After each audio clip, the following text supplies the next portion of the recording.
કામરેજ 4 રસ્તાથી કામરેજ ગ્રામ્ય તરફ જતો રસ્તો જે છેલ્લા 3-4 મહિનાથી બિસ્માર હાલતમાં જોવા મળી રહ્યો છે।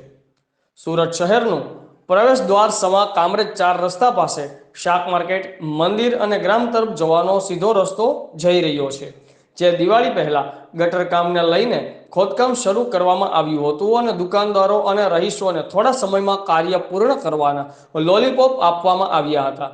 ત્યારે સ્થાનિકો, રહીશો વગેરે આ કામથી ત્રાહિમામ પોકારી ઉઠ્યા છે, પણ જનતાને લોલીપોપ ચૂસવાની અને લોલીપોપ ચગડવાની હવે ટેવ પડી ગઈ છે, જે હજી સુધી ચગડી રહી છે અને ચૂસી રહી છે।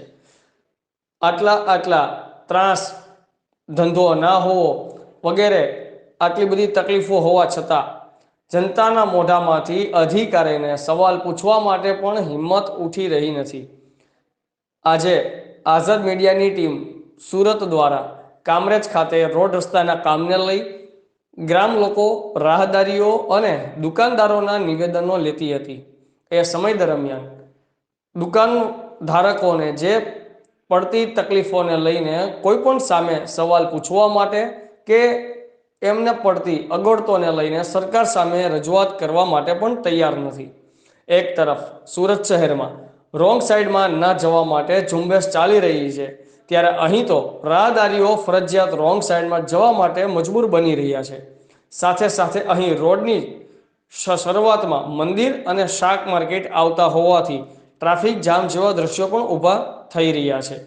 સુરત મહાનગરપાલિકા વિકાસના બણગા ફૂંકી રહી હોય ત્યારે જલ્દીથી જલ્દી આ રોડનું કાર્ય પૂર્ણ કરી, ગટરનું કાર્ય પૂર્ણ કરી વિકાસની સાચી પરિભાષા રજૂ કરે એવી આઝાદ મીડિયા દ્વારા રજૂઆત કરવામાં આવે છે। આઝાદ મીડિયા લાઈવ, સુરત। સર, આપનું નામ? મારું નામ સતીશ કુમાર પ્રજાપતિ છે। કામરેજ કેનાલ રોડ પર રહું છું, આરટીઆઈ એક્ટિવિસ્ટ છું અને સાથે એક એનજીઓ પણ ચલાવું છું। સાહેબ, આ ઘણા સમયથી આ રોડનું કામ ચાલુ છે, તો આમાં તમારો શું વિષય કહેવા માંગુ છો? કામરેજ કેનાલ રોડ એટલે કામરેજનું હૃદય।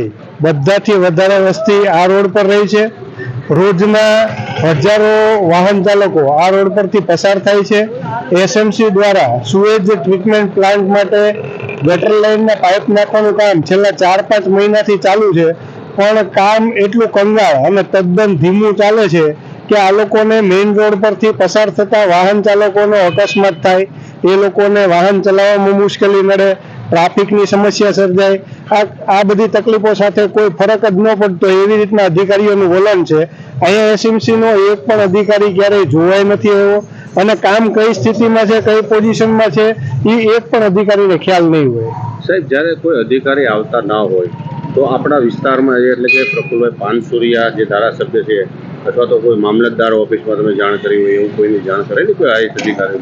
અમે અત્યાર સુધીમાં ટીડીઓ સાહેબને, મામલતદાર સાહેબને મૌખિક અને લેખિત બંને રજૂઆતો કરેલી છે કે હજારો વાહન ચાલકો આ રોડ પરથી પસાર થાય છે અને આ રીતની મુશ્કેલીઓ છે, તો ખૂબ ઝડપથી આ વિકાસના કાર્યો થવા જોઈએ, એની સામે કોઈને વાંધો નથી, પણ વસ્તી અને વિસ્તારને ધ્યાને લઈ અને કામગીરી થવી જોઈએ। જેમ કે હું તમને એક ઉદાહરણ આપું કે લસકાણાની અંદર સર્વિસ રોડમાં આ જ રીતનું કામ ચાલુ છે, તો ત્યાં એ લોકો આગળ ખોદાણ કરે, પાછળ લાઈન નાખે અને તરત ને તરત જીએસબી નાખી અને રોડ સરખો કરતા જાય, તો એસએમસી વાળા એ કામગીરી કરે છે। જો સર્વિસ રોડમાં એટલી ચીવટ રાખતા હોય તો આ તો મેઇન રોડ છે, હજારો વાહન ચાલકો પસાર થાય છે, તો અહીંયા એ લોકોને શું તકલીફ પડે છે કામગીરી કરવામાં? સાહેબ, હવે આ 4 મહિને જ્યારે કામ ચાલુ છે તો હવે અહીંના જે સ્થાનિકો છે હેરાન પરેશાન થઈ ગયા છે, જે ધંધા છે એના બેરોજગારી થઈ ગઈ છે, એ વિશે શું કહેશો? અહીંયા છેલ્લા 4 મહિનામાં દિવાળીનો તહેવાર પણ આવી ગયો। તમે જોઈ શકો છો કે આ રોડ ઉપર ઘણા બધા નાના મોટા ધંધાર્થીઓ છે કે જે લોકો દિવાળીની સિઝનનો લાભ લેવા માંગતા હોય અને ખરીદી માટે વ્યક્તિઓ આવે, પણ આખો રોડ દિવાળી ઉપર ખોદીને મૂકી દીધો હતો। અત્યારે તો તમે જુઓ તો આ લોકો ખાલી એમને બુરાણી કર્યું છે, દિવાળી ઉપર તો આખો ખોદેલો હતો, એટલે આ બધું હોવાય એવું જ નહોતું। તો હજારો નાના માણસો અહીંયા રહે છે અને ધંધો વેપાર કરે છે, એ લોકોને ખૂબ મોટી અસર પડી છે અને એ લોકોના ધંધામાં દિવાળીના કારણે નુકસાન ગયું છે, તો આની ભરપાઈ કોણ કરશે?